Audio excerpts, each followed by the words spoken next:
You're listening to the Hazard Ground Podcast, with service members from across the military sharing their stories of combat and survival.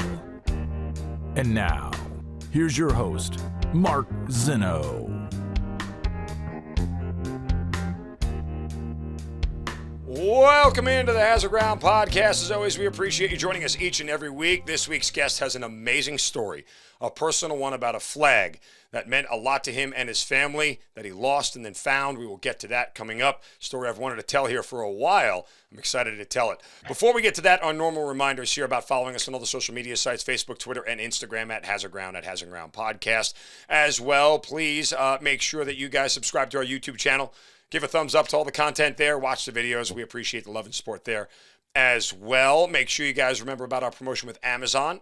Maybe you're doing some post-holiday shopping. Maybe you're just returning some items and want to pick something else up. Go to hazardground.com first. Click on the Amazon button at the bottom of the homepage or under the sponsors tab. It'll redirect you to Amazon. You can do all your normal Amazon shopping. We'll get a percentage of what you guys spend, and then we donate a percentage of that back to some of the charities and organizations you've heard featured here on the show. As well, please continue to leave us Apple reviews, 5 stars if you love the show. Doesn't have to be a lengthy review. Tell us why you love the show, and we'll certainly repost those on social media as we get them in. And we appreciate you guys as well taking the time out to support the show. All right, this week's guest, a former Marine who left the Marine Corps as a sergeant, spent 4.5 years in the Corps, had 3 deployments, all of them to Iraq. And his story involves a very personal one of a flag that he took with him to his deployment, lost the flag, and then found the flag, and then sent the flag out to deployments without himself, went on deployments without the flag, and somehow, just like every good soldier, the flag found its way back home to him. He is Chad Russell joining us here on the Hazard Ground Podcast. Chad, welcome. Great to talk to you. Thank you. I'm glad to be here. I found your story on Task and Purpose. If you guys don't know, Task and Purpose is an amazing website. But, when I read it, I'm sitting here going, I need to tell this. Like, this is incredible. That you start this whole journey with this flag that your grandfather gives you and tells you, my grandson needs to have this flag, and all of a sudden now you're carrying 2 burdens, being a Marine, keeping your fellow Marines alive, and now I got to tote this flag with me everywhere I go and make sure it comes back. So it's an incredible journey for you, the flag, and your family. We'll get to it coming up here in a minute, but just absolutely incredible. And I'm glad you decided to share that story, because the Battle of Fallujah, where this all started for you, was one of the most pivotal battles in Marine Corps history, and one of the most pivotal battles in the entire Iraq War. We're almost coming up on 2 decades removed from that. Not how much of that battle sticks with you, but does it seem like 20 years has gone by that quickly? No, sometimes it seems like yesterday, and in Fallujah or Al-Fajr, Phantom Fury, whatever you want to call it, was the largest engagement with enemy forces since Way City, Vietnam. So it is significant. I get chills when you say that. Yeah, it's because we've told that story of Way and what it meant to the entire Vietnam War and how pivotal it was and what it meant to the Marines. And it's just like, you put it in that same context, it's like, oh God. There's a lot of crossover on it. I was talking with my battalion sergeant major, Ed Sachs, who was there with us in the streets, fighting with us alongside our colonel, Willie Buell. And, we were talking about some of the similarities, but yeah, when you frame it in that context, it is very similar in nature, and it's humbling. Yeah, looking back on it. Before Fallujah, before the flag, you decided to become a Marine. How and why? Yeah, I was a junior in high school, or somewhere around a sophomore or junior, when 9/11 happened. I had some influencers in my life. I had an uncle that was in Vietnam in the Army infantry, so he was, fighting or Charlie, flying in, and the Marines were out fighting on the coast in Vietnam. I had another uncle that was in the service, and I also chose to join the NJROTC in high school. And so their numbers. Boy, were you misguided. I know, it's terrible, right?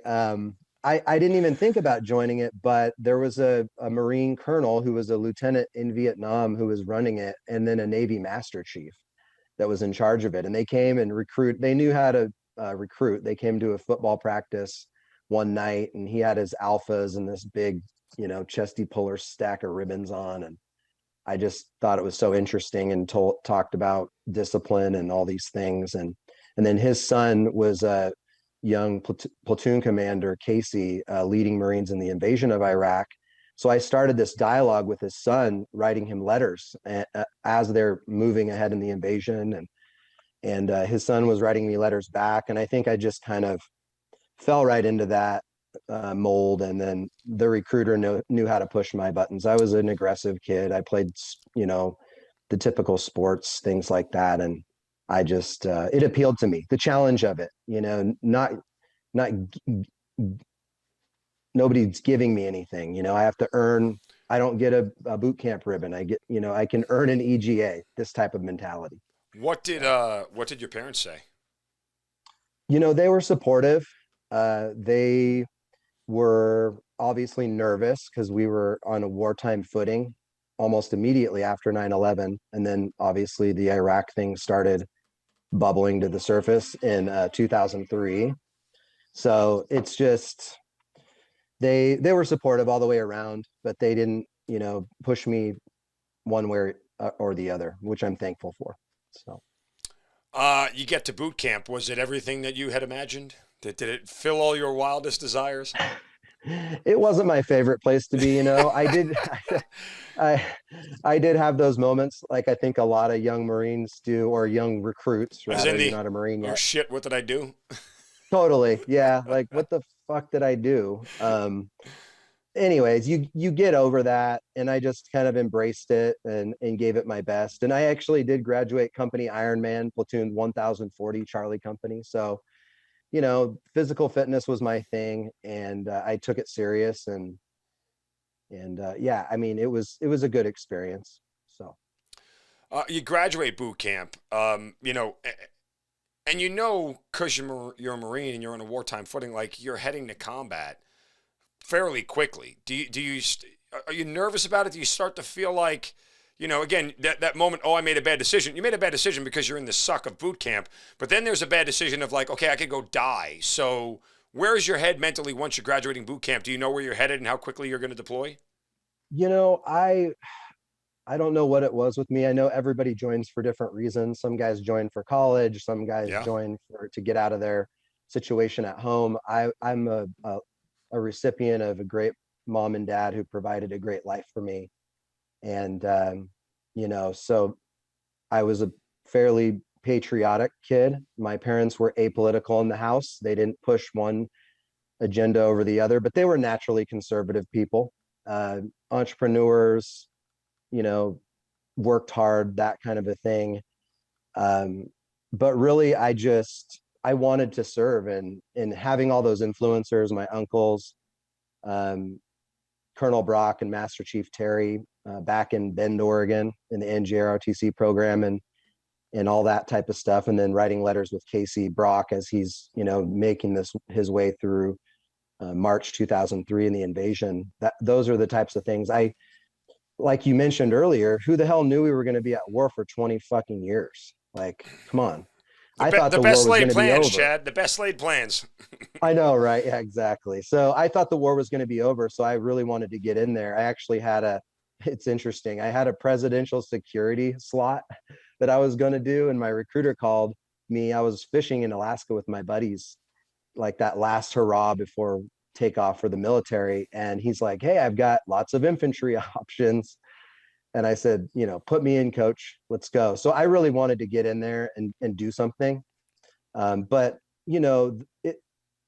as you start training, as you start going out to range 400, you start doing the CACs, or I think they call it something else now, but you start doing these intense training evolutions. It starts dawning on you that, hey, I really am headed into harm's way, until 4 months later, I think it was, I was only with the unit for 4 months. And then you step off that plane and 120 degrees hits your face, and you're like, holy shit, I'm not in freaking Bend, Oregon anymore. No, and now everyone's trying to kill me, even the elements. Yeah. You'll never forget that. And when that plane door opens on the tarmac in Kuwait, and you're like, and it just sort of smacks you in the face of like, Oh, but it's a dry heat. Oh, bite me. I mean, it's enough to make you realize you're not in Kansas anymore. Exactly, 100%. Yeah, and so time frame this for me. This is when you land in Kuwait, or you go overseas, year and month. July of 2004. Okay, So June, July, so right. summer.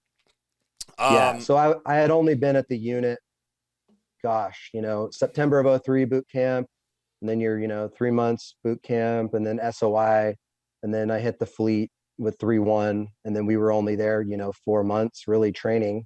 My first night I checked into the unit, they took me right out to the field. It was like, it's crazy. The unit had a huge turnover. A lot of guys got out, and they only had Sergeant Major Sachs only had 199 deployable Marines in 3-1. So that means he had, and you take about 1,000 Marines in a battalion. So that means he had to make up about 800 men in this short period of time, right? So I arrived from School of Infantry in one of these huge boot drops. And we came in like 3 big waves. So a lot of young Marines deployed on that deployment, which I think is very significant. And thank God we had some senior Marines stick around that chose to extend, because they were the ones that probably saved even more lives because of their experience. How much or how many conversations did you have with Marines who had deployed already, with Marines who had combat experience prior to getting there? What were the nature of those conversations? Yeah, well, when you're a young Marine, you don't really have much of a say in anything. You're, Right. But simply, you have to at least be curious about the combat totally. experience, right? Yeah, yeah. And so you start having those conversations, and a lot of those Marines that we looked up to had just gone through, well, 3-1, even backing it up before, in my unit, in my company, they were the first unit and company to be attacked in the War on Terror. So it was Fallujah Island. So after 9/11, and they were attacked at Fallujah Island, training off Kuwait, and one of the Marines was killed and another one was wounded. And that was the platoon that I went to.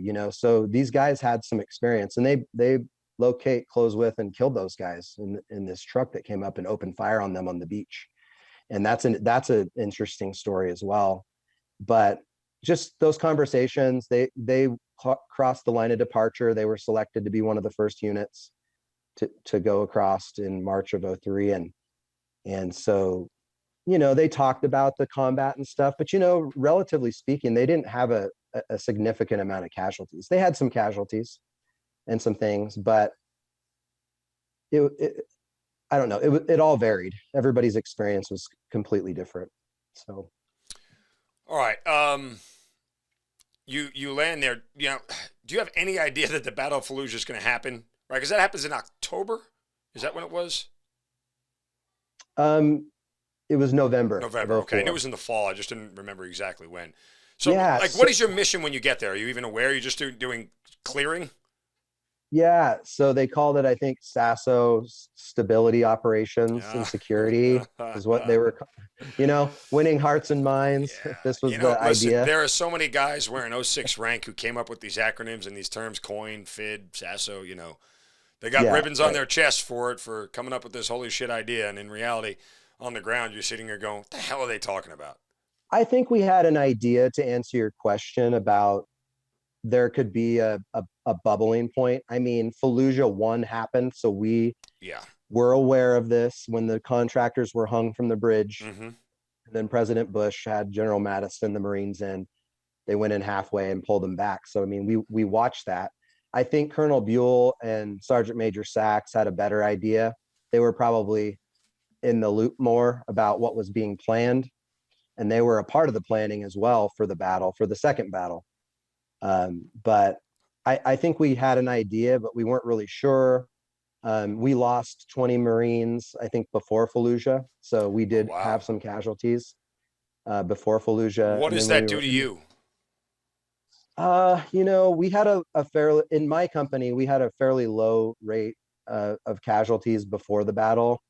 But we started seeing these, IEDs small IEDs that you could actually survive back then because we didn't have all it was 155 or a couple on the side of the road. It wasn't, blowing up entire trucks yet, that kind of Yeah. a thing. Yeah.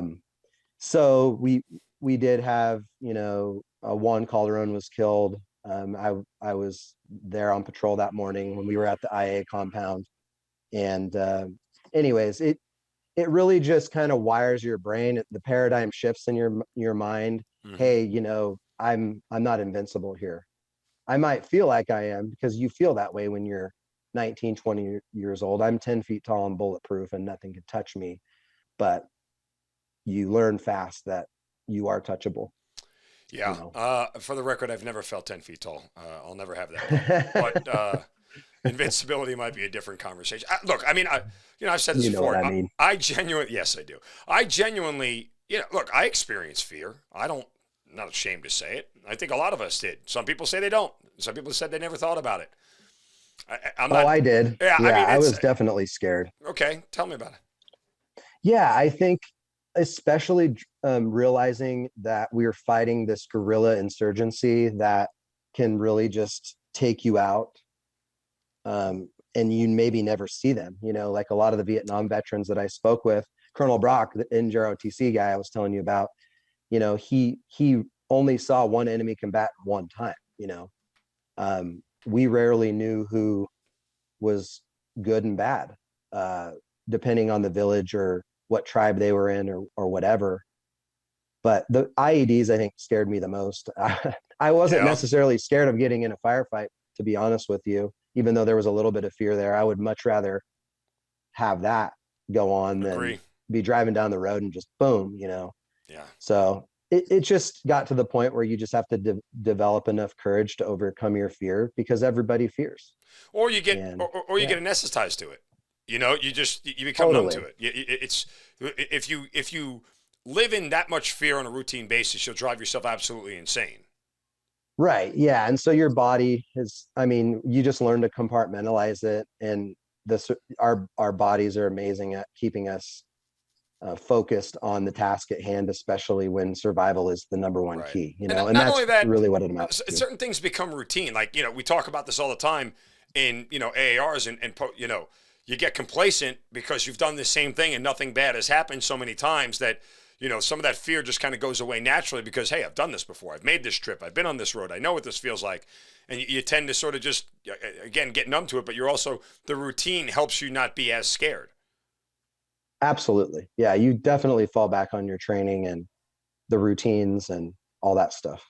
100%. All right. So before you guys start the Battle of Fallujah here in November, it's my understanding before you deployed, you got the flag that we had mentioned before, right? Yes. So tell me the origin of the flag and how it ends up in your rucksack.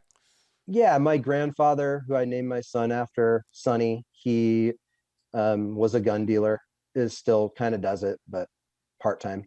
Anyways, he picked it up at a gun show somewhere he was at, and he, obviously knew that I joined the Marines and gave it to me, and I don't really know the origin behind that. I just really appreciated it and love him to death. And, it just meant a lot to me to have that and carry it with me, as a patriotic kid from Central Oregon. And what did he say to you?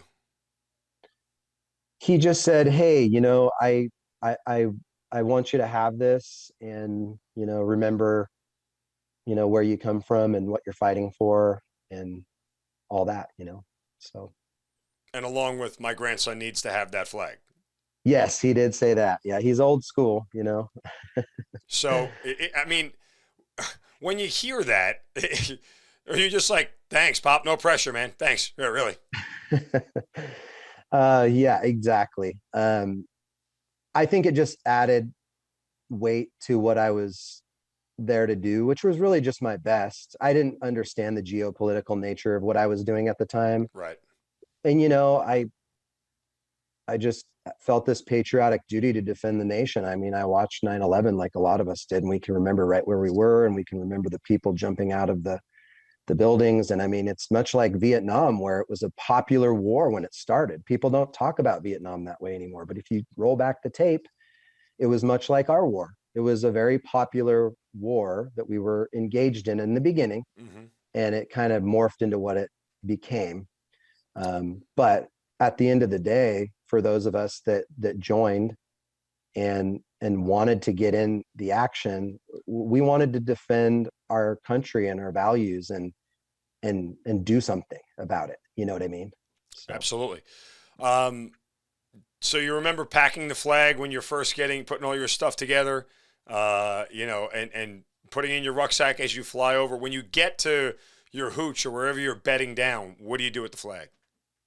we were at Abu Ghraib prison in like Oh a yeah, good, compound good within job, a in a good job. compound. Yeah. Yeah, most people know that. We were actually put there because I found out later on that my my company commander wasn't very trustworthy. So full disclosure, that didn't make it in Patrick O'Donnell's book. But we were one, which is interesting.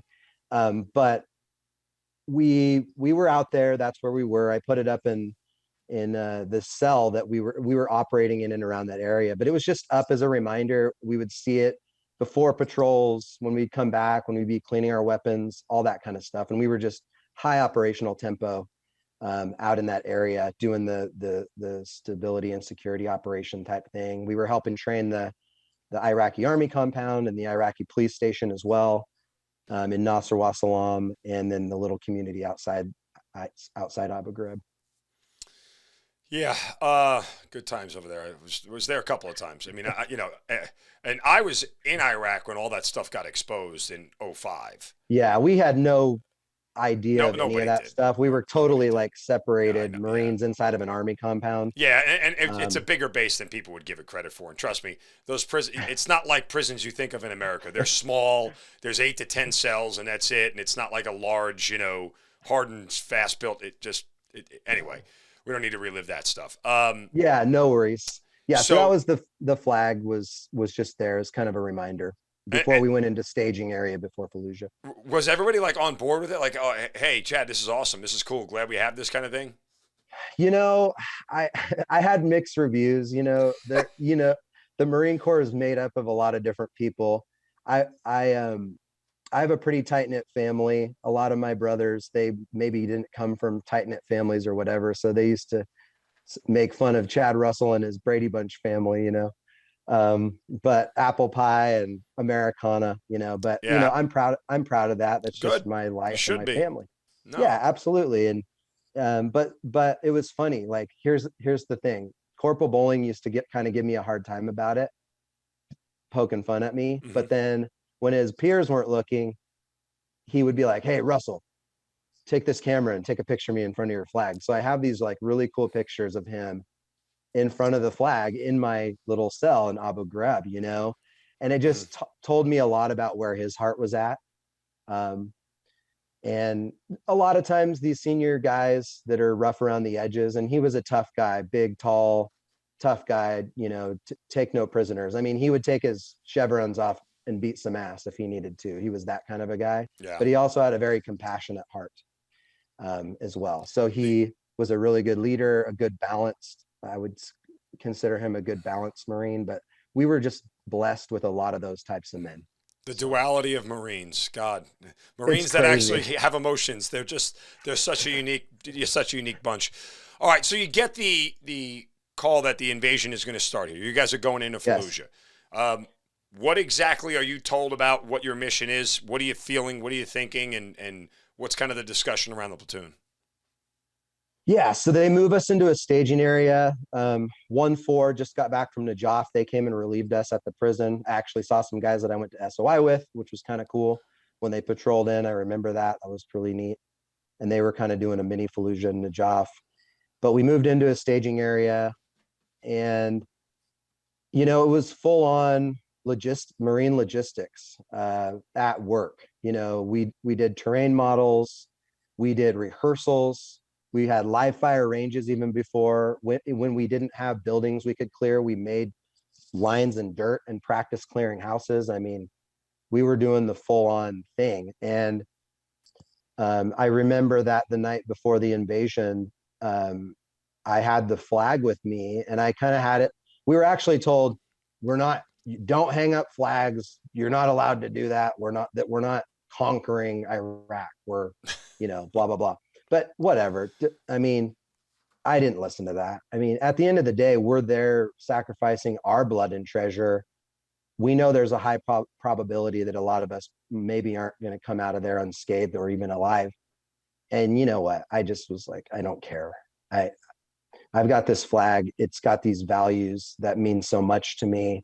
And I want to make a statement. If we do what they're asking us to do, which is carry out our mission. We were the main effort for the assault on the city, and our casualties reflected that shit. We had 33 killed in action.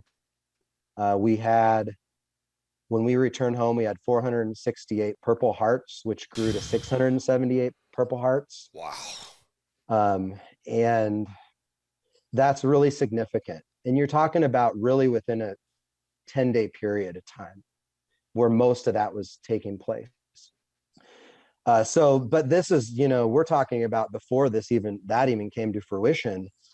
And we're just excited but nervous, and they're feeding us, like, they fed us really well. The generals came in and gave us these rah-rah talks.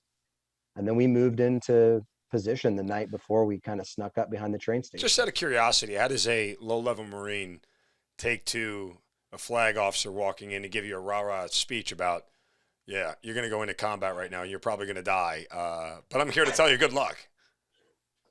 It was very surreal. It was very nerve-wracking. I think that's when I really got nervous in my gut, and my stomach was sick to my stomach, especially when our first sergeant Hertz, Sergeant Major Hertz now, was coming around and shaking our hands before we took off to get into position that evening, because we snuck up behind the train station and blew those 3 causeways across the train tracks, which they obviously wouldn't expect. I was on the Operation Black Bear earlier that year, where we basically probed their defenses on the other side of the city just to see what they would do. Mm-hmm. It was a feint exercise. So I kind of was a part of that small operation and got an opportunity to see that they were prepared for us. As soon as we turned the corner on that Operation Black Bear, they were lobbing mortars at us like crazy, and nobody dismounted. I think our sniper team dismounted that was with our track during that time. But man, I don't know. To answer your question, it was very nerve-wracking, and I think that's when I first really got that pit in my stomach, that I knew that the reason he was shaking our hands is because he knew that some of us would not be coming back home. Yeah. And we knew it too, and that was scary. Yeah. I mean, again, a lot of leaders do that. It's moments you want to remember, right? It's just, if I don't ever see this person again, it's the silent shake of the hand telling you thank you, I love you, and if this is the last day that we're together, and again, it's nerve-wracking, it's scary, but it's just one of those things that's a bond, and it's a matter of respect. It's like, I'm not a first sergeant anymore. You're not a corporal. You're not a private first class. It's man and man. I'm just with you, brother. Exactly. And that was a progression that I saw happen very quickly. And I think it's a reflection of how good the senior Marines were. Yeah. They knew that they didn't have a lot of time to treat us like boots. In non-wartime, maybe you're treated with low level respect for at least 2 years, but they didn't have that time to do that. They had to, hey, you're a Lance Corporal, he's a Lance Corporal, you're a senior Lance Corporal, but you know what? You two are going to have to rely on one another here in months. Mm-hmm. And there's going to be people trying to kill you, including the elements trying to kill you. And it's going to be you all relying on one another. And so I did see that progression happen really quickly. And that's a good place to be, because then you feel like you're a part of the crew and you've earned their respect. Sure. You know what I mean? Now, before you guys move out to staging to go to that train tracks you talked about before, you mentioned Corporal Theodore Bowling, comes to you before all this and asks you for the flag? Yeah, he did. It kind of threw me off a little bit. I had taken those photos with him with the flag at Abu Ghraib, and he came to me and he was like, hey, do you still have that flag with you? I'm like, yep, I got it right here in my pack. And he's like, I want to hang that sucker up like on a mosque tomorrow when we do this thing, you know? And I was like, okay. I was reluctant, but he commanded a lot of our respect. And Were you I reluctant just, yeah. because of the reason he told you, or just because you didn't want to let it out of your sight, so to speak, because it was Yeah, personal? that's what it was about for me. I Okay. didn't want to lose it. I knew how I felt about it, but I wasn't certain how others felt about it. Sure. Right. Totally, you know. So I think that's part of what it was because I trusted him so much and because I respected him so much, I just said absolutely. All right. It's in good hands. Yeah. So you get to the railroad tracks, okay? You blow the causeways, battle kicks off. What happens? What are you seeing initially? What we see initially was actually the first two rows of houses were supposed to be demolished when we did the walkthrough for our terrain model, but that didn't happen. They were standing.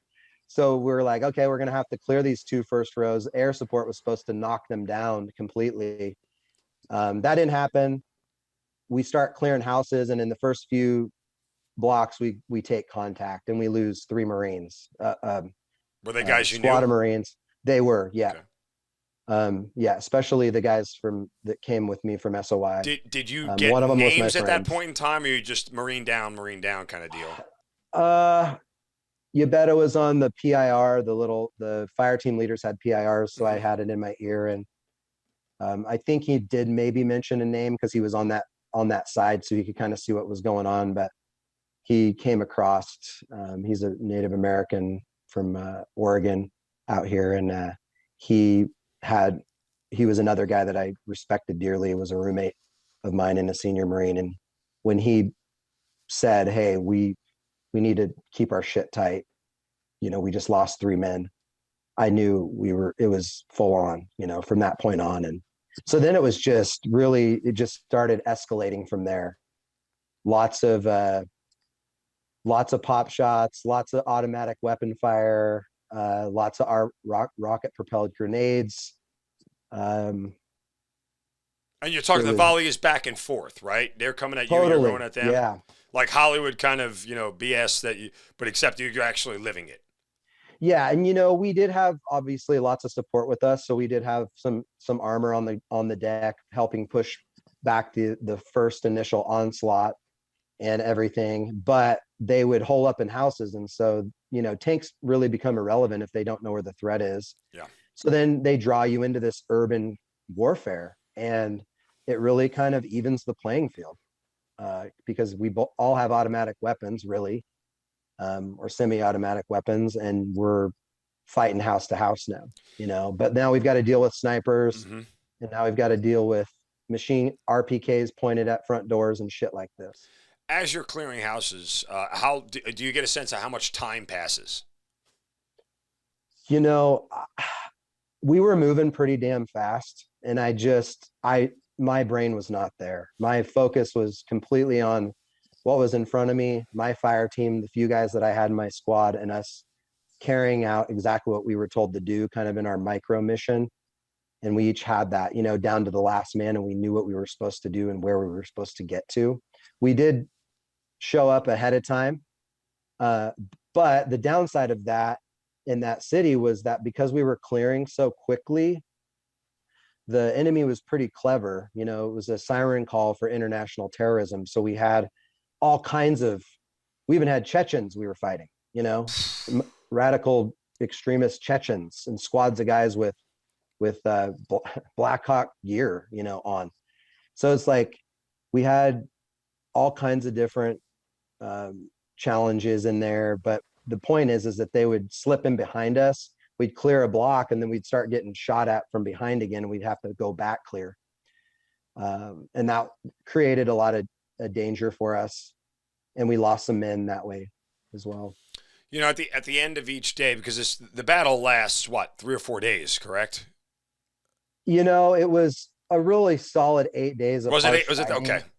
Yeah, it was more like 8 days, but probably the intensity of it could probably be boiled into that amount of time, or maybe a little bit more. Well, and the only reason I ask is because obviously, uh, if you know anything about insurgents, when it gets dark, they call it a day. They punch a clock, most of them, and go home at night. Because it's a regular work day when you're an insurgent. Totally. Well, Yep. by the way, hey, Larry, you getting lunch? Yeah, me too. So anyway, That's true. in this case, it's like, hey, Muhammad, you getting lunch? Yeah. Anyway, um, but that said, so you're rearming and refitting at the end of the day, and you're taking stock of what's going on and the casualties. Does the emotion of any of this hit you at any point in time? It did, and I don't know what it was inside of me, but I actually started journaling a little bit. I brought a pen and a pad of paper. I started writing some things down. I knew that what we were doing was significant. I kind of knew a little bit about history and so had an idea of what we were engaged in. And it was hard. It was hard to hear the names of the guys that I got to know in SOI and that were gone, and good guys, good, soft-hearted, some of them, aggressive, some of them inner city kids, some of them from the country, and just the names that was hard. And especially the ones that I knew directly, that was really hard. Yeah, it was very, Did you it was feel like it hard to was? swallow. Did you feel like it was breaking you? No, I didn't. I didn't feel that way until Bowling was killed Okay. days later. Yeah, and I think it just rocked us, because we knew that if they could get one of our very best, that any of us were fair game, and it could happen to, and he was killed in action, taking the fight to the enemy. I mean, they had ran out of rounds on the rooftop. He had grabbed an AK-47 with a 200 round drum in a house. I mean, he is definitely a war dog. He Where took were you? that AK and started shooting back at the enemy, and that's when he took a round in the throat. Where were you when he was killed? I was directly across the street, so went with my squad. We cleared this house. They punched across the street. I believe we were near Route Elizabeth, actually, and they punched across to the street, and then there was a 2-lane highway and a multiple story house across the street, but it had insurgents on every level, and they were just waiting. They were using that buffer of those streets Mm-hmm. to wait for Bowling's squad to punch to the roof where there was really no cover. And as soon as they got to the roof, they conducted a coordinated ambush from all 3 levels: rocket propelled grenades, rockets, I mean, AK, RPK fire. It just erupted. It was crazy against one squad on top of a roof, with small, short defilade. It was a bad situation. They were running out of rounds, so we were running magazines up to them. We were trying to help them. And Do you then feel like you're getting overwhelmed at that point? Like as far as losing the initiative in the battle? maybe a little bit. It kind of stalls a little bit at that point for us. But we also had other tasks we had to do. That particular day, there was a ice cream truck in this courtyard of the building that I was in, and it was full of insurgent munitions. So they were using vehicles like this to move their supplies, and we couldn't leave this truck there. So my platoon commander was like, "Hey, who do we have available?" They had my fire team, so they sent me and another fire team away from our platoon, blocks away, to go find EOD to come blow this truck up. So we didn't leave it there because we knew what was happening. The insurgents would slip through a courtyard, go in behind us. They Mm-hmm. knew where all their supply caches were, right? They had months to prepare after Fallujah 1. So that was the other thing that we were up against. And we knew that the casualties, especially in the Jolan district, which was the most fortified area. So we were the main effort. Main effort in Marine terms means that we're going to send one unit to break the back of where the most fortified area of the enemy is, and that was the Jolan district. And our casualties reflected that. And so I got sent on this mission with another fire team. We went and found EOD. That's when I saw Colonel Buell in the street, and he was out there walking. It's like something out of a movie, to be honest with you. He was so calm, cool, and collected. That was when I first ran into him and Sergeant Major, and, "Hey, Marine, how's it going?" And he's smoking a cigar in the street, and he's just fucking directing traffic, like no fear in this guy. And it was just that emboldened me. I told him what was going on. He got us some additional help. we got back. But when I got back, that's when all the hell broke loose, really. So I kind of jumped ahead in the story. But when I got back, that's when I started hearing, hey, Bowling's hit, Corman up, then Doc Coker's on him, trying to save his life, which I found out later that he actually died immediately at the scene. But I thought he had a chance to survive, but it was because Doc was just showing the Marines. And I talked to Doc about this. And I said, I never knew the real story here. And he's like, no, Chad, he was dead instantly. And he's like, I just wanted to show those other Marines that I would fight for them.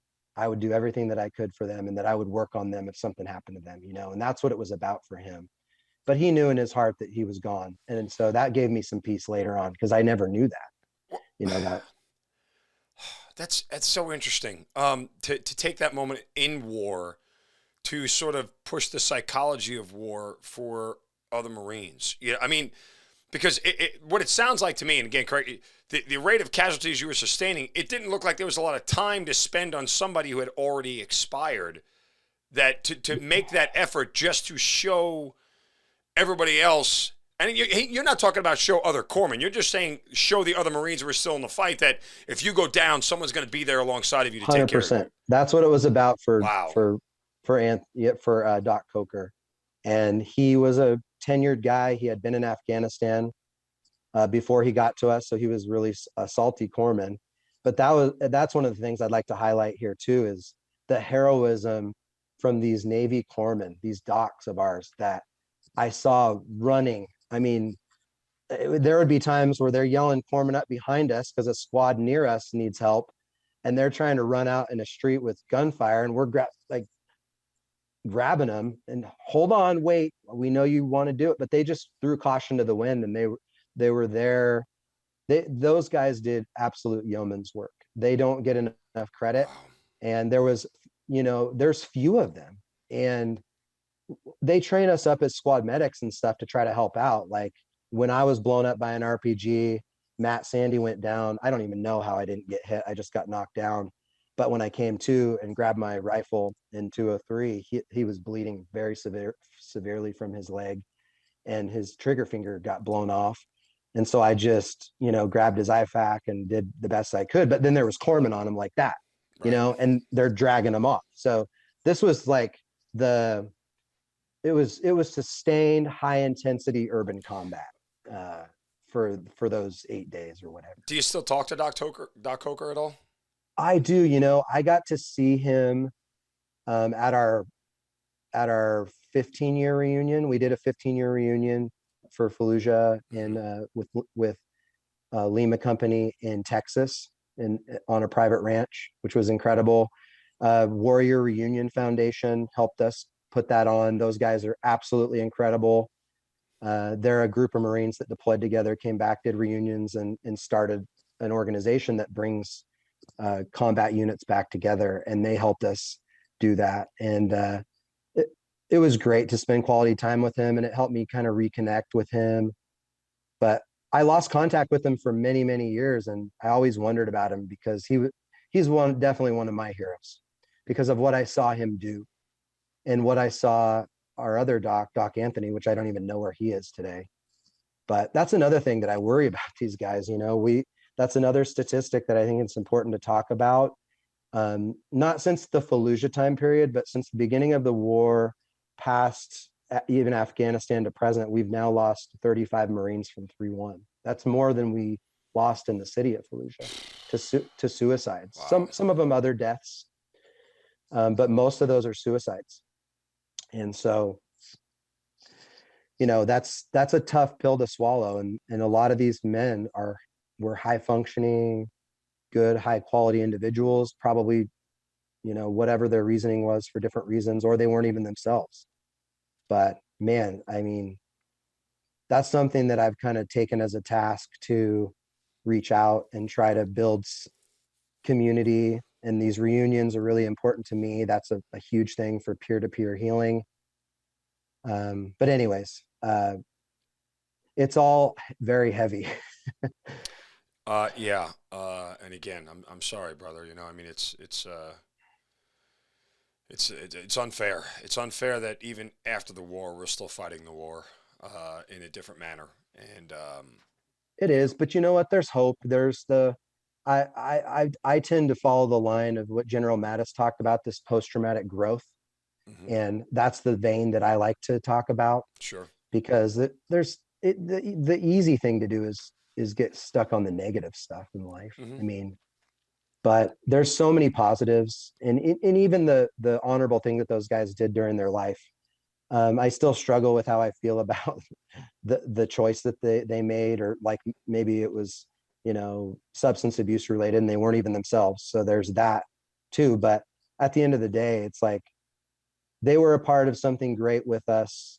They had a desire to do something bigger than themselves, and many of them showed up and were amazing Marines or fathers or dads or whatever. And so, I'd like to, they should still be honored for the good deeds that they did in their life. But sometimes we succumb to those things if we allow negativity to make us despondent, put us in a corner. Yeah. And we've got to be cognizant of that and make sure that we don't alienate mental health as a stigma. It's not. Mental health needs to be a core part of our health, like physical health or any other piece. And they've done a lot of advancements in that in the military. It seems like they even have like a wounded warrior battalion, which didn't exist when I was in. So there's just a lot of things that guys need to realize, is that they have a ton of value. They just have to learn how to shift their context. If they need to get counseling, they need to do that. They need to prioritize it Yeah. like their physical health. No, That was the best thing that I ever did. 100%. So bowling goes down. At what point in time do you think about the fact that, oh, wait, he's got my flag? Not until later. I mean, not until way later, actually. When you say way It later, was what do we talk? Like after the battle had ended and you guys had exfilled the city, or no. I would say not until we made it to the flour factory, okay, which is really near where the bridge is that the contractors were right? hung. It's only a few blocks away on the river, and it was just because the intensity of everything was so high, and the tempo. And then once we kind of rooted out the main insurgency, we had to go back clear because there was still insurgents that were left, and we still were taking.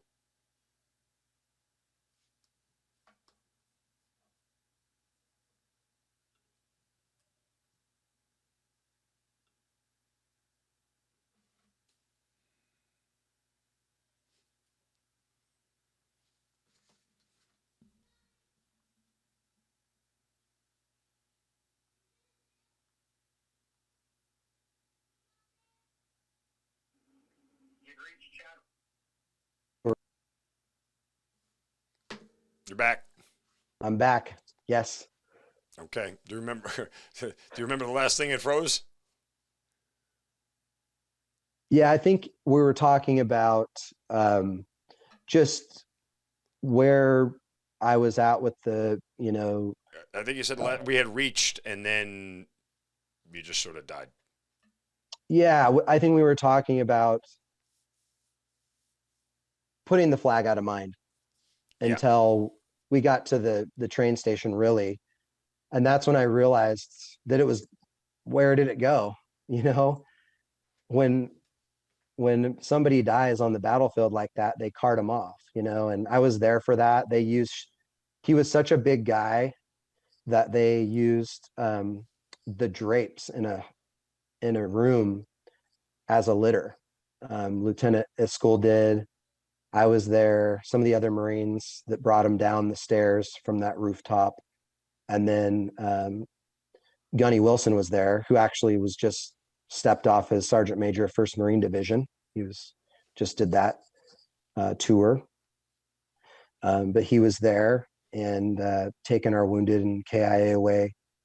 But that's what it was. It was just kind of out of mind, and then when it was on mind, it kind of just sat with me, and I felt sick about it because I knew now the significance of this flag was so much greater, really. I mean, what steps can you take at that point in time to try and find it? I did everything I could, to be honest with you. I would even sneak away from my squad. And one time I went over to the battalion aid station, and I was asking one of the chiefs, the corpsman,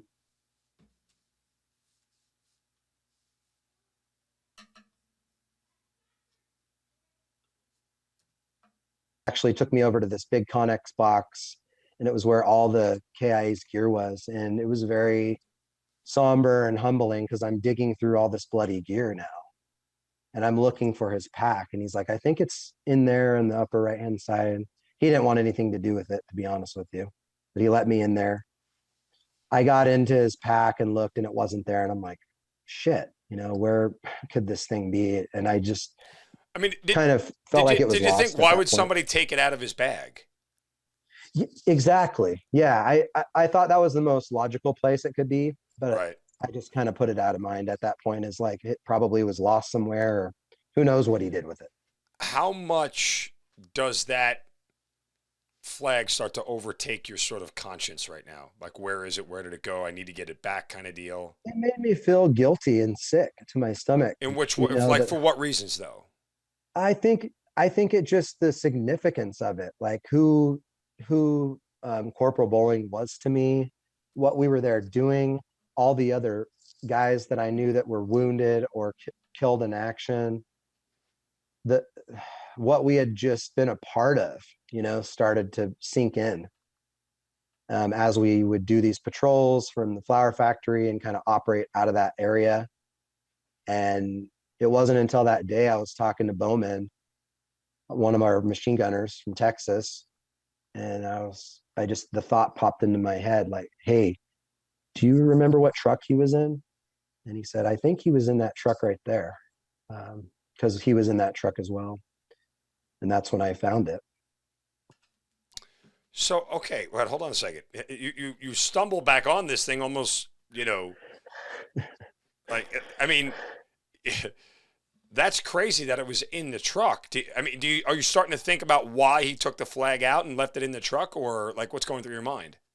Probably quick access to have it right there. He was the A driver for that vehicle, Mm-hmm. as one of the leaders in the platoon. And, when I went down there, I just like had this strong feeling like it probably could be there. It wasn't in his rucksack. So it's a strong possibility, but I don't know it, and I was nervous either way. And when I pulled that green armor back, that soft green armor, it was stuck in that hollow space in a trash bag in this like triangle. He had it like really protected in this trash bag. And I verified it. I opened it up, and man, I was like kind of blown away by it. I wasn't really sure. It was a very powerful moment for me. So you get this thing in your possession. Do you tell anybody about the whole thing? No, I just kind of kept it to myself. Why? I was still processing everything that we went through. Yeah. I think it was a lot for me. I'm a really empathetic guy. I can focus and be aggressive and, put that combat hat on Mm-hmm. and do the violence of action thing like that. Sure. But I also am a very empathetic person. And I think it just really, those experiences, those firsthand encounters, running into Sean Stokes that day and seeing the hole in the breech of his M203 that Mike Hanks was shot that day, those, and, Sean is posthumous now. He's Silver Star recipient. He passed away on our last deployment. Just those experiences, those vivid things that imprint on your brain so strong that you will never forget them, washing blood out of helmets and things like this, the smell of dead bodies and seeing animals feasting on the faces of dead bodies and sleeping in buildings with dead bodies and then having to stand fire watch, and just the hypervigilance of it all. I think it all just kind of like, I was still in survival mode, and we all were a little bit salty at that point Mm-hmm. because of our experiences, and we were not taking our eye off the ball, because like I said, we were still having guys killed later into the month from holdout insurgents. So we knew we were not out of the woods, and we were not taking our foot off the gas. You get home from that deployment with the flag. Yeah. Yeah, I mean, look, you're still a Marine. You know you're going back. Any desire to leave the flag back home again? To say, look, it survived. Corporal Bowling had it. I lost it. I don't want to chance it again because it already has so much weight to it. Mm-hmm. Is there a part of you that's like, it's not worth it to bring it again? No, I actually had the opposite feeling, like it needed to come with us. And so when I got back from that tour, we had, like I said, we had 468 Purple Hearts that's Jesus. grown to almost 700 after talking with Sergeant Major Sachs and getting some of this data. And so our sniper platoon during that deployment was almost completely wiped out from injuries, or they were getting out of the service. And so they had to basically rebuild that platoon. So I took the indoc and became a pig in the platoon, and did that for the rest of my time in the Marines with 3-1, and operated and supported the companies and worked for the company commanders. And we hung it up at outposts that we were at, Mm-hmm. and at different forward operating bases. Were you more open to tell people the story of the flag and what had happened, so like people would sort of co-sign on putting it up and letting it be part of the experience? Yeah, as I built closer relationships, tight-knit relationships, which I had the opportunity to in the sniper platoon, it's just a different culture in there. It's more by a first name basis. Rank doesn't really matter. It's all about experience, right? And that kind of a thing. And as I built these tight-knit relationships, I started kind of revealing the story about it, and it became an important thing, I think, for the guys that knew about it. And it became more and more important as time went on. And we would hang it up in the middle of kind of our main area, because I wanted it to be where the main body was getting to see it. We would hang it up in the middle of where our berthing was. We were at Haditha Dam. We hung it up there. We were operating in and around that area. Were people taking it out with them on missions again, or just hung? It did just hang. It went on a few things. Not when I was there. I mean, just because real estate was hard to come by, and when you're in a 4-man team and you're doing 8-man or 8-day missions in the desert, sometimes unoccupied, occupied houses, dirt holes. Food and water seemed like a little bit higher priority than a flag. Yeah, exactly. Maybe a clean pair of underwear and clean socks. That's about it. But it did go out with my friend Kevin Hauser, who joined the Marines after me. He was an engineer. I think they were stationed at Al Assad Air Base, and they were doing these, I think those guys call them sapper missions, where they go out and they find IEDs and blow them up, right? Because there's just a lack of EOD.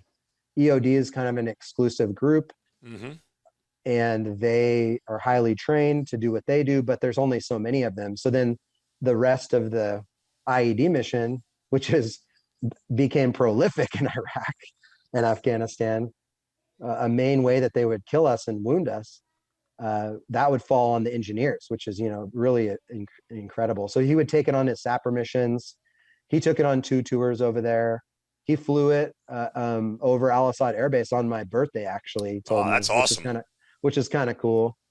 I don't even know if I mentioned that in my story, in my piece, but no, you didn't, because I have it right here. Yeah, that part you left out. Yeah, he told me that, years later, and we lost contact. We kind of had a little bit of a coming to head of things, whatever. That's neither here nor there now, but I didn't have it. He had it, and I was kind of wondering if I would ever get it back, and then I got it back. And this was around the 10-year anniversary of our reunion at Camp Pendleton, which is why I wanted it, right? I wanted to bring it back for that. And that was a really powerful reunion to get to share that full story. I got to share it up at the crosses at Camp Pendleton for the first time for all the Lima guys that were there. And that was a really, really powerful moment to get to do that. What were some of the things that they responded with when you had shared the story? They were pretty blown away. There was also some Gold Star families there with us. Uh, and even since then, at our 15-year reunion, I got to meet Lena Perry. She really wanted to hold the flag. I brought it to that reunion and take a picture with it. Looks just like her son. They're like the spitting image, and she's such a sweetheart. And you could just they have that soft heart. Like even though her son was rough and tough, uh, he was also a very kind, soft-hearted guy. And there was just a lot of different reactions. Patrick O'Donnell, I think, was kind of blown away. He was like, "Hey," he's the one that was embedded with us, who wrote the book "We Were One." He was like, "You need to tell this story, Chad. You really need to put pen to paper on this thing and keep this one going."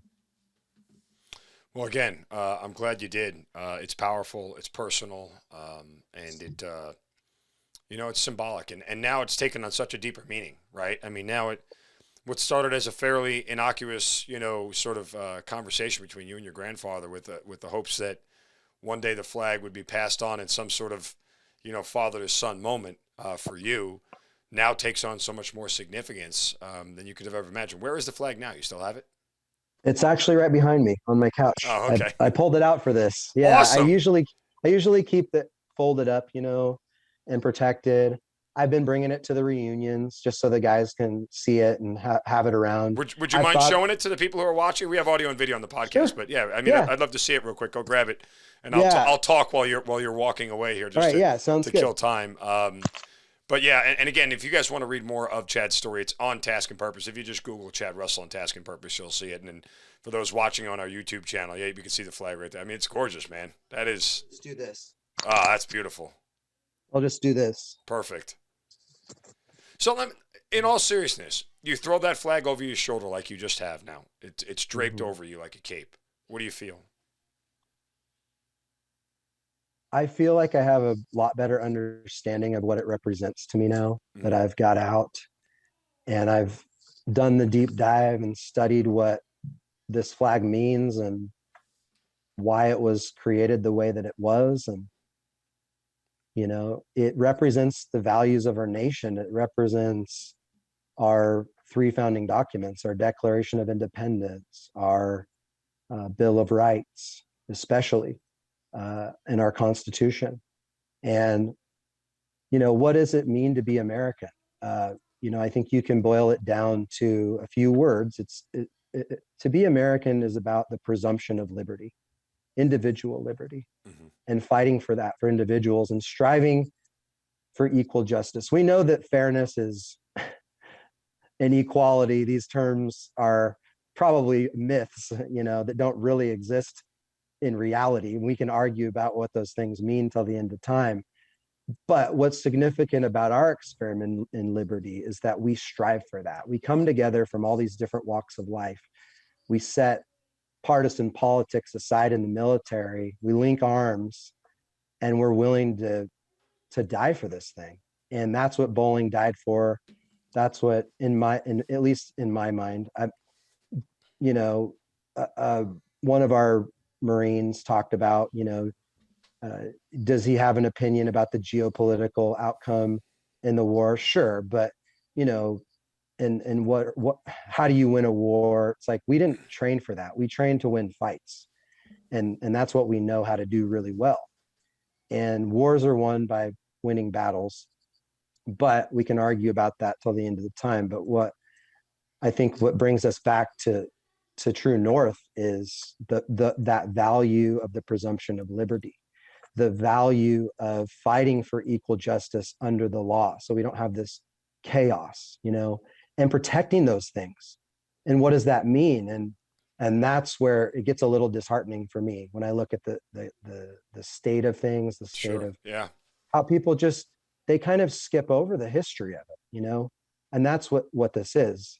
So many people have died for striving for equal justice under the law. And what does that mean? Well, it means protecting these rights. It means I'm willing to die for your Bill of Rights. Are you willing to die for mine? You know, and that's the question that I kind of boil it down to. That's what it means to me. And I don't know if that's true for a lot of people. And I think we need to get back to that, because those Bill of Rights, those 10 amendments, they're really quintessential American liberties that are unique to the rest of the world, that sets us apart, that has led to all the prosperity that we have. Now we can argue about some of these other things, but really the natural law and the theory that our flag represents is what it is really all about at the end of the day. So Yeah, for I mean, me, that's where I kind of put my exclamation point on it. hard to see all the good in America when all you're focused on is the bad. That's for darn sure. Right. It's a perception. It's a mindset. And fortunately or unfortunately, in certain cases, unfortunately, just because it's come at a great loss to a lot of us personally, our perspective on what's good about America is worth fighting and dying for, which is why we all signed up to a certain extent, whether we acknowledge it or not at the time. It's part of what we rose our right hand to do. And, Yeah. And when the rest of the world needs help, who do they come ask for help? sure. Yeah. Right. So Yeah. it's like, we got to remember that, because President Reagan was right. Freedom is never more than one generation away from extinction. We didn't pass it on in the bloodstream. So we have to foster it in our youth, and we need to preserve and protect and perpetuate it. And we can't just get complacent. The term over when we were in Iraq that was written everywhere was "complacency kills." Well, that's true in our personal life. Yep. 100%. So, your grandfather originally told you that he wanted his grandson to have that flag. Does you have children, I assume? I have a son You have who a I son? named after that grandfather. That's right. You mentioned that he's- before. I apologize. So Sonny, I have a little yes. Sonny. Yeah. Okay. So does Sonny know what the flag is all about? I've explained a lot to him about it. I'm a dad that was singing him the Marines hymn when he was a little boy. So he actually knows he's almost 8 years old, and he knows all 3 verses, and he won't let you sing it without all 3 verses. Yeah. Okay. Got it. I try to foster that in him. I got him dressed up in a suit and bow tie. He looked like 007 Sonny for the Marine Ball this year. He was on point, man. And he enjoyed the Marine Ball so much. And it's important to me to foster that in him, not shove it down his throat, but I expose him to the different opportunities, right? Does he ask Daddy what went on in the war? He doesn't. He's actually quite an autistic kid, so he struggles a little bit with Gotcha.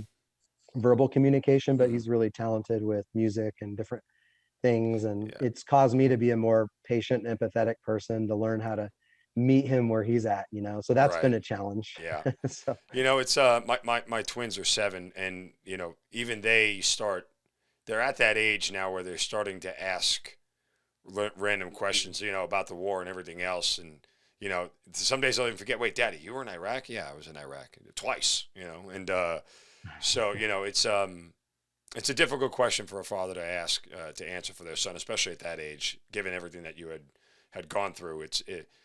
I'm sure one day you'll have the conversation, as will I, as will a lot of parents. And, I just, I haven't prepared myself for what I'm going to say. Yeah. I've been invited to speak to a couple elementary schools from different, teachers that I grew up with, who are now teaching these young, inquisitive kids. They've written letters to me on Christmas before, different things. Sure. Yeah. And some of the questions are pretty dang direct. And what does that kid say the darndest things, right? Isn't that a TV show or something like that? Yeah. And I think you just kind of try to frame it in where they're at. And I'm proud of what we did. I am proud, regardless of what the opinion is long-term of the whole war and everything, and this tribal thing, trying to put democracy in a Muslim dominated part of the world that's so tribal. It's just, I'm proud of what we did, what we went there to do. We did the best that we could with what we were asked to do. It was so different for even each unit. in Yeah. that war. Hmm. It's like each commander was fighting maybe a different war even. Well, that's why, Um, again, a good friend of mine, a former guest on this podcast, would say we didn't fight a 20-year war. We fought 21-year wars, right? right. And that's Yeah. 100% Yeah, true. exactly.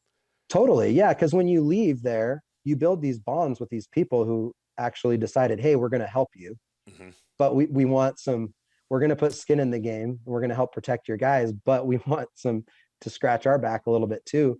And by the end of it that you're leaving and you can't promise them anything really, So you kind of find yourself in this General Mattis moment where you're like, hey, if my word's not good, then I don't really have much to offer anymore. Right. And that's a tough place to be, but that's the reality Hmm. of what we faced. But I think, we did a lot of good there. Uh, and we did the best that we could with what we were asked to do. And I'm proud of our actions there. You spent nearly 3 years of a 4.5 year Marine career deployed. Um, what was the catalyst for you calling it quits and getting out? I value my liberty a lot, Hmm. my individual autonomy and wanting to self-direct my life. I also wanted to have a family. Hmm. I know family life is tough and I highly respect the people that can do it and make it happen, but the statistics don't lie. It's pretty rare that it works out. Most guys that are career multiple divorcees or, Yeah. just their kids struggle. But it's not true for all. I've got some really great friends who they lasted and they have incredible marriages, but they're the outliers. And I wanted that, and I just wanted to pursue other things. And I'm glad to be doing that now. I've built a career in sales. I was in medical sales for the better part of a decade in pre-hospital medicine. Never thought I would be in that, but I've actually really loved it. And now I'm working in the firearms industry. So I'm back to gun shows. Right back where you granddad know, wanted. Right back where granddad wanted you. Right. Um, right? Yeah. So it's kind of interesting evolution. you mentioned the post traumatic growth. Your process. Obviously, there's still things that'll keep you up at night. Not literally, but you know what I mean. I mean, there are things, even if it is Yeah. literal, but there are things that still stick with you. And I mean, I've only recently opened my own Pandora's box, and it took me about 15 years to get there. So Good for you, man. where are That's good. you? Yeah, I mean, listen, it's weird. Ever since I did it, the more people I talk to, people always ask me like, "How are you with PTSD?" And it's like, "Oh, that's a question you ask people now." It's like, Yeah. hey, See, I don't even like to mention the D. I hate the I get it, D. but yeah, I just, PTS. Yeah. yeah, it's fine, but it's just like I didn't know that was like a common question. Hey, how's family? How's the kids? How's your PTS doing these days? It's great, yeah. Do I want my IBS and my ABC and the IRS? Um, but no, I That's mean, hilarious. so where are you in your journey with all this? Yeah. So I did a deep dive after I got out. I was the typical young guy, don't need your help, fuck off. I'm going to I'm going to self-medicate with alcohol. It was a typical thing that I turned to. And I just had all this energy that I didn't know what to do with. I didn't know what to do with the loss. I didn't know what to do with the survivor's guilt. I didn't know what to do with the anger. I didn't know what to do with being away from my tribe, this brotherhood that I built, like this closeness and a mission focus. That's what the problem was for me. I boiled it down to that. Hmm. And I plugged into counseling in the VA and I met this amazing woman, Allison Perry. She would probably be a wonderful guest to have on your show. Her brother flew Apaches in the invasion and then medevac uh, in Iraq as well. And she just had this heart. She wasn't an institutional person. I could tell she had all these amazing relationships with these salty combat vets from Vietnam and Korea. And I attended this PTS group that was suggested to me, and I saw how much they loved her. And then I seeked her out afterwards for individual counseling, and she really Hmm. helped change my life. And I could tell that she just hated the institution of the VA. And so she started the Central Oregon Veterans Ranch, and we just became really good friends.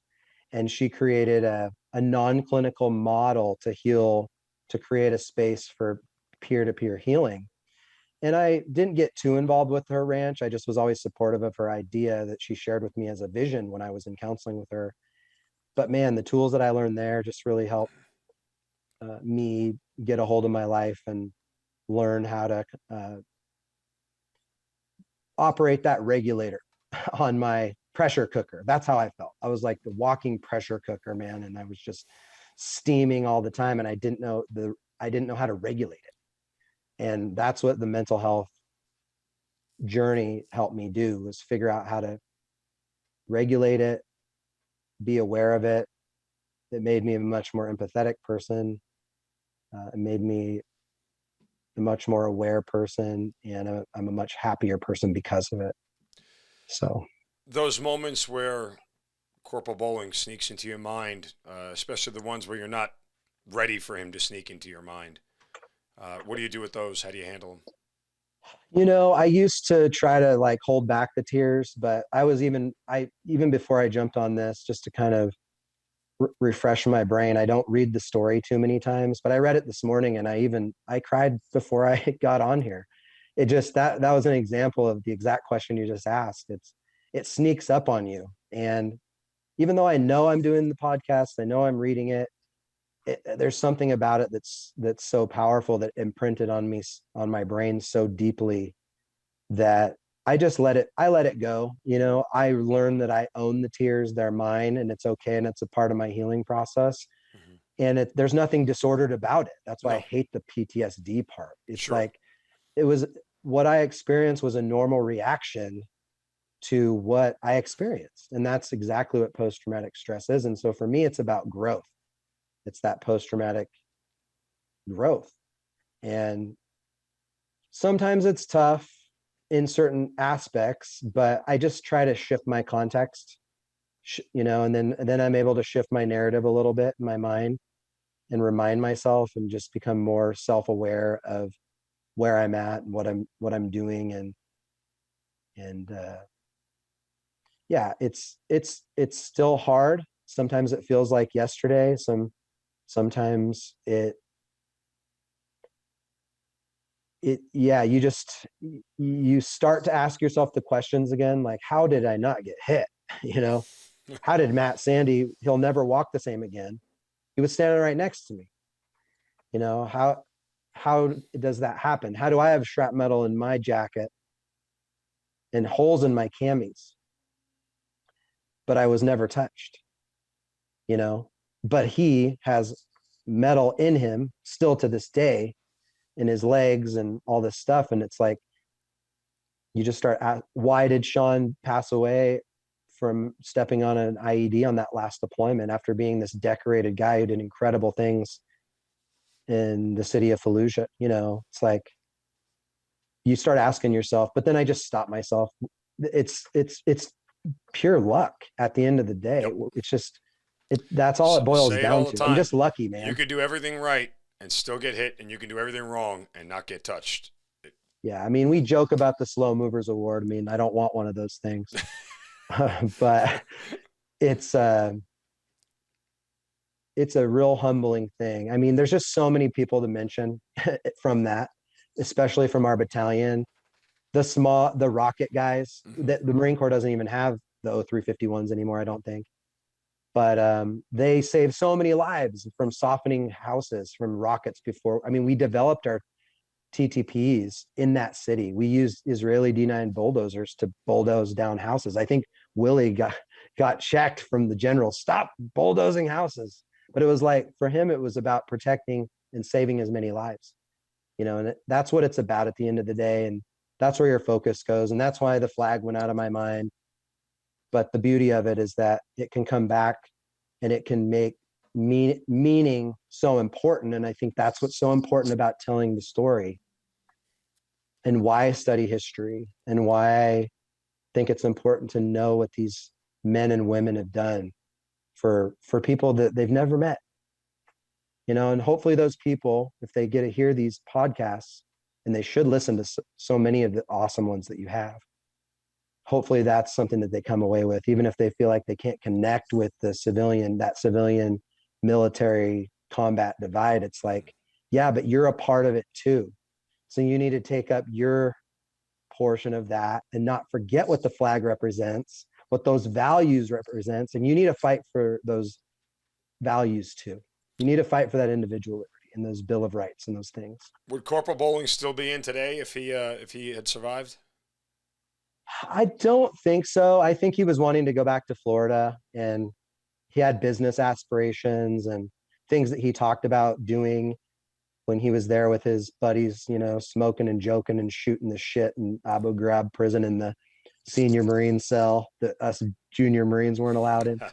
But I think he probably would have got out, but he was successful and probably would have been successful at whatever he did. What do you miss the most about the Marine Corps?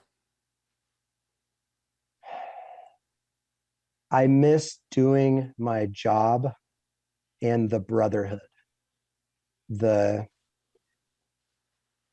For lack of actual blood cells, we become brothers. Like, it's hard to quantify it. It's this challenge of wanting to earn your place, that nothing's given and you have to earn your place amongst your peers. And once you make that leap and you earn their respect and you have it, it just gives you this feeling of pride that it's really hard to derive it from anywhere else. And I think that's what we struggle with when we come home. Mm-hmm. For you, does that those feelings you just talked about, does that outweigh the loss that you experience and the pain that you have? Like, in short order, would you do it all again, knowing what you know now? 100%.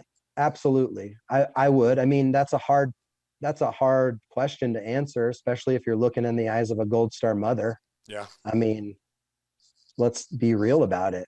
But at the end of the day, we did join during a wartime footing. Mm-hmm. Many of us knew that we would possibly go into harm's way, especially joining the Marines and the mission of the Marine Rifle Squad.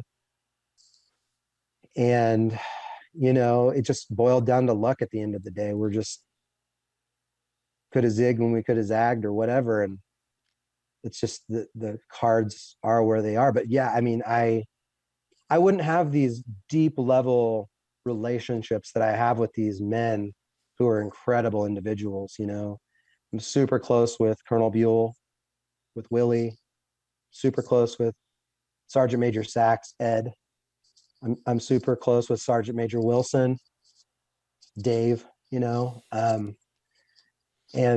Dave gave an amazing speech at our 15-year reunion. It was interesting. No officers were there, but it was like all these senior enlisted guys showed up. It's whatever. It's not neither here nor there. That it's just who was able to make it. Sometimes it's just logistics, whatever. But he gave this amazing keynote from the heart, and he coined it Lima Love, Lima Company Love. He was our company gunny. We had something that didn't make it in the book, but I think it's something that needs to be told, that he had quite a challenge on his hand. We had a Captain Sobel moment in Lima Company. Willie had to relieve our CO because he was just terrible. I was a young Marine, didn't know what was going on, but now I know the full story. And it's like he had to basically get all the senior NCOs on the same page to say, officers don't like to ruin each other's careers. And it was an unpopular choice, but it was the right choice because of where we were going. They knew that we were going to Fallujah, into harm's way. They knew that we needed the best and the brightest leading us. And thank God, Captain Heatherman came in. They call him Shark Man. But it was like this paradigm shift of this guy that doesn't really look like a Marine, who's not acting like a Marine, doing things that most of us didn't have any idea what was going on, of the shitbaggery that was happening. But Dave did, Sergeant Major Wilson did. And he made a conscious decision to make sure that the word got out about it. And basically the senior NCOs mutinied against the CO, and there was a changing of command. And it was like, when Heatherman showed up, it was like, this guy is chiseled. He's freaking looks the part, right? And was down to fight, and it just changed the mentality of Lima Company. It just gave us this boost of energy in the arm that we really needed. And those types of things are really important, because that's really good leadership. And thank God Colonel Buell saw what Dave saw, or Gunny Wilson at the time, and made those changes because it saved a lot of lives, in my opinion, because it boils down to discipline and courage and raw, just gritty. You fall back on your training, but you also get to that point where you're like, this is kill or be killed, and we got to get wild and woolly and roll up our sleeves and rock and roll. You know Just what I be mean? Marines. And be freaking Marines, man. Violence of action, baby. That's what we're good at. Yeah. It's amazing. You speak with such passion and such energy about, your experience. And yet there's a certain, I want to choose the right word. Melancholy I guess is where I am, but there's a certain, sort of downtroddenness in your voice about, the cost that all this has come at. Mm-hmm. Are there moments where you feel like the cost is too much? No, I don't, because I look at my son. Um, I look at his future, and I think if we don't step up and answer the call, the post 9/11 generation, Willie talked about it in the speech he gave. We have fought the longest war to date, and we did answer the call. So a lot of people like to cherry pick the generations or pick on them. The greatest generation, but we're the greatest of our generation, because I don't say that in an arrogant way. I say that because we answered the call of what our country asked us to do. Mm-hmm. And we did it to the very best of our ability. Now, I'm not comparing us to the greatest generation either. No. I've met those men. Yes. And I've spent hours with some of them who fought in the Pacific and different things before they passed away. Absolutely blown away by what they did. But I'm absolutely blown away by my peers and some of the things that I saw. So yes, this story is a direct thing that happened to me firsthand, but it's not about me. It's about us, and it's about a bigger picture. And I think that's the meaning that, as I've thought about it over the years, that I want to punctuate through to people is, what does it mean to be American? Like, what does individual liberty mean? What does that mean? What is the presumption of liberty? What this concept that the French came over and helped us secure, back in the day, that saw this experiment we were in, where our founding fathers gave up literally everything. And that's what's so significant about them. And they drew that line in the sand and said, we are willing to give it all for this. And it's morphed into different things, and it's gotten so complex. But I think we just need to get back to basics of individual liberty, protecting the Bill of Rights, mm-hmm. and realize that if we don't, we're setting our future generations up to lose it. Yeah. Because that's what will happen. There's a war going on in Eastern Europe, like a modern day war, I'm not here to add any opinions on that. I'm just here to say that I find it baffling that people are totally fine with us sending all kinds of weapons over there, but back here they want to strip liberties from people that are enshrined in our Bill of Rights. That makes no sense to me whatsoever. Zero. But it's because of complacency and laziness. And they think that, oh, this liberty that we have and that I grew up with will be here forever. And it's like, no, that's not true. Reagan's words are true, that it's never more than one generation away from extinction. And I think for me, it's the cost is worth it. And independence, the natural law, everything that we hold dear needs to be protected and preserved and perpetuated. 100%. I mean, again, you don't hear a lot of non-military folks talk this way. You hear politicians talk that way, but it's for a different reason. Right. But I think average civilians don't express a lot of these emotions. I'm not saying that across the board, but I just, it's not a conversation that two civilians are having at the water cooler at a break at work over No, they've lost the art of it. That's the part of the problem that's created this chasm. It's Mhm. like, what did or Thomas Jefferson talked about? I never let my opinion of religion and politics come between me and a friend. And people have just gotten so polarizing versus just, if you're going to be inclusive and liberal, then be inclusive and liberal and listen to one another. And you don't have to agree with anything that I say, but at least respect my right to say it. Well, Don't try to silence me. it's what you said before about you. It's empathy, and that's what this country is severely lacking at this 100%. point in time. Absolutely. And even in our 100%. military, I've had this conversation. We need more empathetic leaders now than ever, than ever. Yeah. Yeah. Not And only because, questioning things. not Yeah. only because of the simple idea that we've been through more now than we ever have in the last 20 years, but there's a generation of individuals who are coming up who grew up in a completely different existence than a lot of us did. They have instant gratification at their fingertips and everything else. And if you try to shove a square peg in a round hole with them, all you're going to do is be met with resistance. And empathy is meant to meet them on their level a little bit. And we don't think that way in a rank structured organization.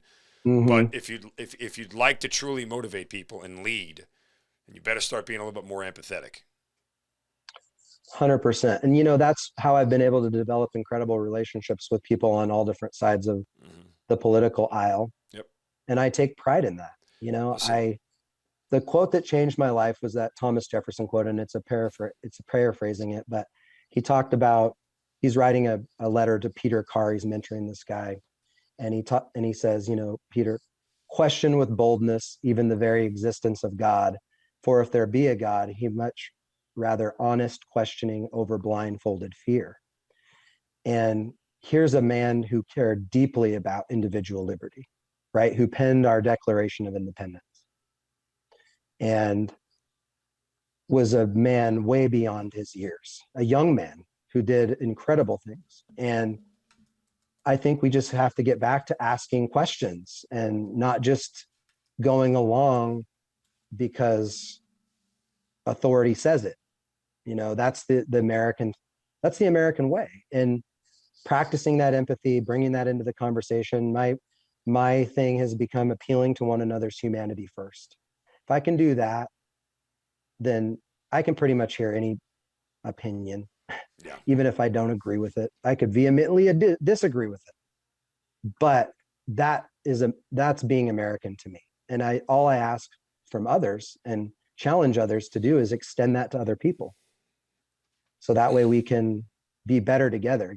E pluribus unum is on our coins. We don't even think about it. Of many, we are one. And that is so true. And just getting back to that. Well, Getting back to that empathy. again, your pride, your passion, your patriotism are all on full display, and it's great getting to hear it. It's refreshing, and it comes from a place that, I am certain after hearing this story, that is rooted well beyond just a personal experience. It's connection to others, it's connection to the service, it's connection to family and values and roots that this country was founded on. And so, I love hearing you speak that way, and I love hearing you send that out into the world and send that message out into the world. And I love seeing that flag draped over your shoulders. And I want you to continue to share this story. And when you go Me back too, man. for your 20-year reunion, I want you to go back and share it with more people, because it brings in so much of what a life of service is about. And even something as small and really insignificant. I mean, the flag is not insignificant, but any token someone gives you, that can easily be replaced. The fact that you've made sure that it has become this symbolic thing for so many people to rally around and be part of and connect, even those who are gone, stands for so much more. And so I certainly appreciate all of that. Oh, thank you so much for the opportunity. This has been wonderful. And man, I love this country. And if I need to die for it, I will, and I know that that's true for you and the other men and women that come on this podcast too. And that's an amazing, amazing thing. It certainly is. Again, thank you so much for your honesty, your emotion, your candor, and just sharing this story. Chad Russell, thank you so much for being part of the Hazard Ground. You've been listening to the Hazard Ground Podcast, hosted by Mark Zinno. If you have an interesting story to tell and you'd like to be on the show, send us an email at producer@hazardground.com. And if you like the show, don't forget to subscribe, rate, and review on Apple Podcasts. Thanks for listening. We'll see you next time.